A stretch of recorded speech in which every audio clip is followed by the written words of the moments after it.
got so much motherfucking design on right now. Bring it down, bring it down, make it come. I got 3 whole thoughts, I'm the guap, bitches on my line, and you know. Assalamualaikum teman-teman semua. Pernahkah kalian bertanya-tanya mengapa suara bahasa bisa terdengar berbeda-beda? Dan bagaimana kita bisa membedakan kata hanya dari panjang, pendek, atau intonasi suara? Sebelum itu, perkenalkan, nama saya Dewi Amaliata Soleha dengan NIM 2506211000016 dari kelas 2A Program Studi Pendidikan Bahasa dan Sastra Indonesia. Jadi teman-teman, suara bahasa bisa terdengar berbeda-beda karena panjang, pendek, atau intonasi. Hal ini bisa kita pelajari di mata kuliah fonologi yang fokus pada 2 aspek utama, yaitu segmental dan suprasegmental. Nah, apa sih sebenarnya segmental dan suprasegmental itu? Yuk, simak video ini ya. Sebelum itu, kita harus mengetahui apa itu bunyi bahasa. Bunyi bahasa adalah suara yang dihasilkan oleh alat ucap manusia dan digunakan untuk berkomunikasi secara lisan, serta menjadi bagian penting dalam penyampaian makna.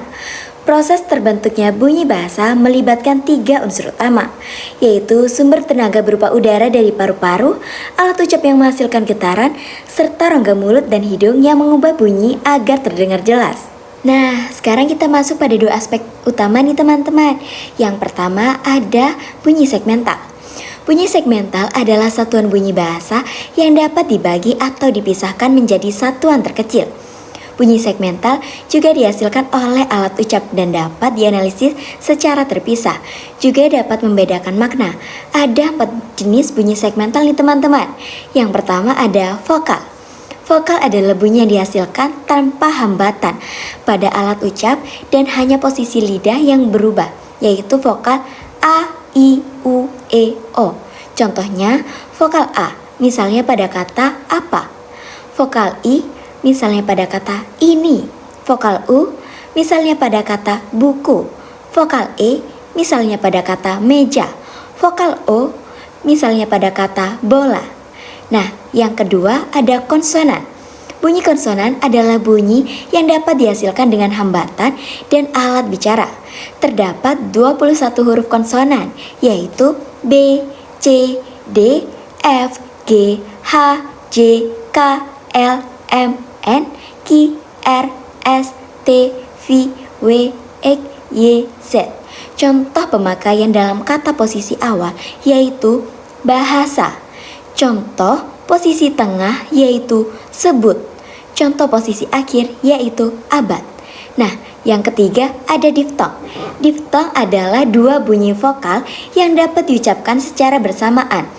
Dan diftong terdiri dari 4, yaitu diftong AI, diftong AU, diftong EI, dan diftong OI. Contoh diftong AI yaitu santai. Contoh diftong AU yaitu pulau. Contoh diftong EI yaitu survei. Contoh diftong OI yaitu boykot. Yang keempat ada cluster. Cluster adalah 2 konsonan yang dapat diucapkan secara bersamaan. Contohnya TR pada kata tradisi dan SW pada kata swasta. Yang kedua ada bunyi suprasegmental. Bunyi suprasegmental adalah bunyi yang menyertai fonem dari bunyi segmental tersebut dan bisa berupa tekanan, suara atau intonasi juga, panjang, pendek, dan getaran suara yang menunjukkan emosi tertentu. Bunyi suprasegmental muncul bersamaan dengan bunyi segmental sehingga sulit untuk dipisahkan. Bunyi suprasegmental lebih seperti lapisan tambahan yang dapat menentukan makna, emosi, dan juga dapat membedakan antara pernyataan dan juga pertanyaan. Nah, adapun 4 unsur bunyi suprasegmental. Yang pertama ada tekanan. Tekanan adalah keras lemahnya suara pada suku kata tertentu.